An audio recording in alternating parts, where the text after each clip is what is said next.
여러분 안녕하십니까? 김왕식입니다. 여러분과 함께 시마당에서 15번째 앉아서 대화를 나누고 있습니다. 여러분, 시란 무엇인가? 라고 했더니 전에 공자께서는 시경 305편을 읽고 사무사라고 했다고 했죠. 무엇을 생각하든지 그 안에는 사심이 없다라고 했는데, 지난번에도 살짝 언급했지만 칼릴 지불 안에 시집을 제가 종종 읽곤 하는데 여기에 나와 있네요. 시란 무엇입니까? 그랬더니 여기서 꿈을 더 크게 키워나가는 것, 이렇게 정의했습니다. 여러분이 가지고 있는 꿈을 더 크게 키워나가는 것. 그리고 그 밑에는 음악이란 무엇입니까? 그랬더니 더 깊은 소리를 들을 수 있는 힘을 기르는 것입니다. 그런데 음악은 더 깊은 소리를 기르는 능력을 키우는 것이다 라고 했습니다. 지금 사실 여러분과 사물을 하나하나 관찰하고 관찰한 바를 우리 나름대로 메모하면서 종착점은 시로 가고 있는 것 같습니다. 이제 점점 우리가 끄적여 놓은 것이 남들이 보기에 또 내 자신 보기에도 와 이거 괜찮은 시인데 라고 하나하나 지금 한 발 한 발 떼고 있는 건데 100번 정도 사물을 관찰하게 되면 한 편의 시가 나오지 않을까라고 해서 1차적인 목표로 100번 여러분들과 마당에서 만나기로 한 것인데 오늘이 그 15번째 시간입니다. 여러분 보통 두세 번 하고 난 다음에 우리가 포기하는데 그래서 작심삼일하고 나왔는데 우리는 벌써 15번째 여러분들을 만나고 있으니까 포기는 하지 않을 것 같습니다. 지난 시간에 물에 대해서 생각을 해봤죠. 이번 시간에는 나무에 대해서 생각을 해보려고 합니다. 지난번에 내 마음은 갈대요 그랬을 때 갈대는 사실 두 가지 의미가 있다고 했죠. 뭐 더 많은데 뿌리 깊게 박힌 상태 속에서 갈대는 흔들리는 것, 이것을 하나는 갈대와 같은 마음, 그래서 우유부단함, 변덕스러움으로 보기도 했었고, 또 하나는 깊게 뿌리 박고 있다. 그 상태에서 흔들린다. 이것은 유연하다, 탄력적이다라고 봤는데 이번엔 이제 나무입니다. 지금 우리가 마당에서 저기 내다 보이는 우리 연구소에서 지금 나무들이 많이 창문에 보이는데요. 나무 지금 늦가을이라 이제 단풍이 들고 있습니다. 그리고 저쪽에 보이는 소나무는 단풍이 들 리 없겠죠. 상록수기 때문에 사시사철 푸르름을 자랑하고 있고요. 나머지 화렵수는 대체로 봄에 싹이 돋고 여름에 무성하고 가을에 단풍이 들고 이제 늦가을에 낙엽이 지고 그리고 겨울에는 앙상한 나뭇가지 즉 나목으로 변해졌다가 또 봄에 싹을 틔우는 것. 여러분 쉘 실버스타인인가요? 아낌없이 주는 나무라고 하는 작은 글집이 있었습니다. 시집으로 이야기하기도 하지만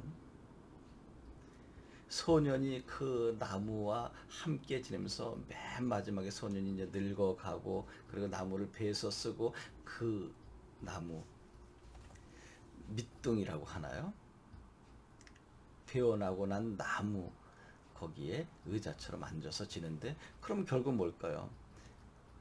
그 소년이 늙을 때까지 소용되는 바, 즉 필요로 하는 대로 나무를 다 쓰고 마지막 밑둥만 남는데 그것도 편안하게 쉴 수 있는 의자로 제공해 주는, 그러니까 아낌없이 주는 나무죠. 또 여러분 나무에다가 이름 석자를 새겨본 적 있습니까? 절대로 그러면 안 되지만 우리 어렸을 때 가끔 새겨봤습니다. 또 영어 이니셜 따서 KWS 쓰면 처음에는 작았지만 나무가 점점 커지면서 KWS 크게 쓰여진 경우, 그래서 저는 한 번 했다가 너무 무서워서 그만두었습니다. 얼마나 아팠겠습니까? 근데 우리는 아무 생각 없이 거기에 우리의 이름을 쓰기도 하고 상처를 내놓죠. 그런데 그 나무는 점점점 우리가 원하는 글씨를 더 크게 볼 수 있게 해 주는 것을 보면서 야, 참 이 나무 덕스럽구나. 바로 요 대목입니다.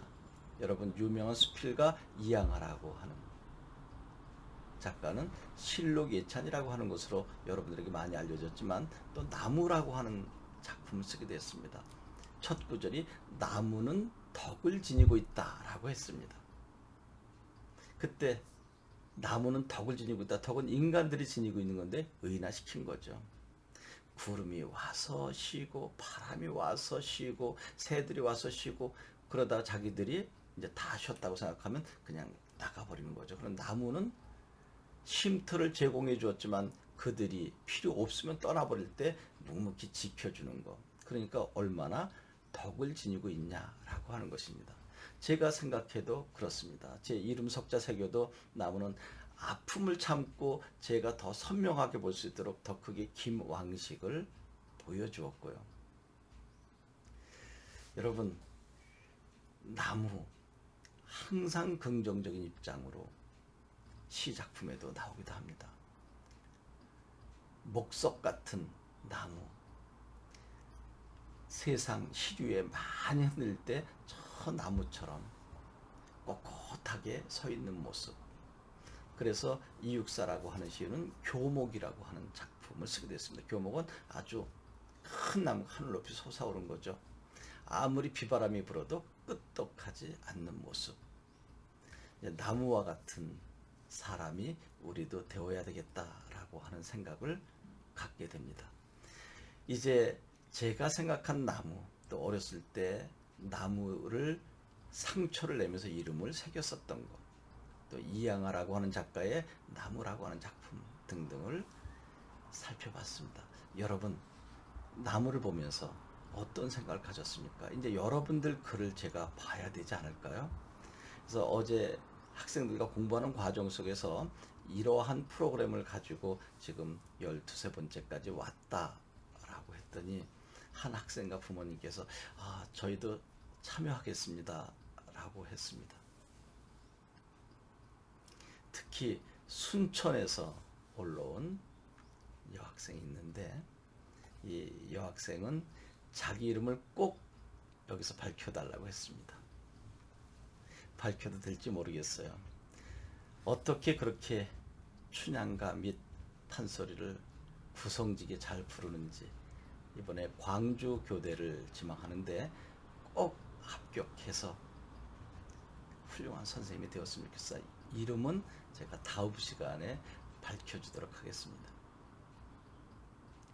여러분, 나무와 같은 넉넉함 그리고 시류에 흔들리지 않는 그러한 삶을 오늘 아침 시작했으면 좋겠습니다. 다음 시간에 또 나무로 가게 될지 아니면 풀로 가게 될지 모르겠습니다. 여러분 15편 나름대로 습작 노트에 기록되어 있다고 저는 믿겠습니다. 그러면 조금 전에 이야기했었던 것은 무엇이냐? 선생님, 우리도 참여하지만 작은 콘테스트를 열면 안 되겠습니까? 라고 해서 무엇이요? 그랬더니 이제 이 영상을 본 많은 분들께서 이제 시를 써오면 그것을 백일장처럼 한번 심사해서 등단도 하고 뭐 작은 등단이 되겠죠. 그리고 거기에 따른 상품도 좀 주고 그래서 그 제가 할 여력이 없는데 그랬더니 저희가 지원해 줄 수 있습니다 라고 하는 것을 보면서 야 이제 100번의 계획이지만 15번 정도 되니까 이렇게 재밌는 현상도 나타나는구나. 정말 전문가를 모시고 여러분들이 보내온 작품들을 평가해서 어떻게 보면 작은 백일장, 어떻게 보면 등단하는 계기가 될 수 있는 장이 여러분과 함께하는 이 시마당에서 이루어지지 않을까 하는 생각을 조심스럽게 해봅니다. 여러분 고맙습니다.